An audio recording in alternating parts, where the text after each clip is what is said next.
பாத்திமா ரலியல்லாஹு தஆலா அவர்கள் கூறுகின்றார்கள், நான் காலையில் அதிகாலையில் அந்த ஃபஜ்ர் வேளையில் விழித்தவளாக அந்த பாதி தூக்கத்தில் நான் என்னுடைய படுக்கையில் புரண்டு கொண்டு இருப்பேன்.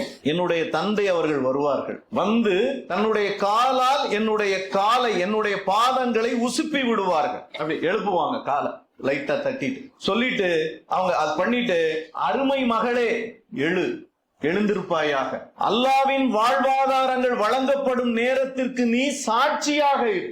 அவங்க பெரிய செல்வந்தர் கிடையாது, ஆனால் அல்லாவினுடைய வாழ்வாதாரங்கள் வழங்கப்படுவதற்கு நீ எழுந்து சாட்சியாக இரு. அலட்சியப்படுத்துபவராக மாறிவிடாதே. அத அல்லாவினுடைய அருள் வளங்கள் இறங்கக்கூடியதை நீ பாரு, அதற்கு சாட்சியாக இரு. அதையெல்லாம் நான் பார்க்க மாட்டேன்னு சொல்லி நீ அலட்சியப்படுத்தியவராக இருந்து விடாதே. அதிகாலை நேரத்திற்கும் சூரிய உதயத்துக்கும் இடையே அல்லாஹ் ரிஸ்க் வழங்குகின்றான். அப்போ அந்த ஃபஜ்ர் நேரத்திற்கு எழுந்திருக்காமல், தொழுகையை நிறைவேற்றாமல் அந்த படுக்கையில் கிடப்பவர்கள் அல்லாஹ் வழங்கக்கூடிய அந்த ரிஸ்கை உதாசீனம் செய்தவர்களாக நாம் இருக்கின்றோம். கண்ணியத்திற்குரிய சகோதரர், சிந்தித்து பாருங்கள்.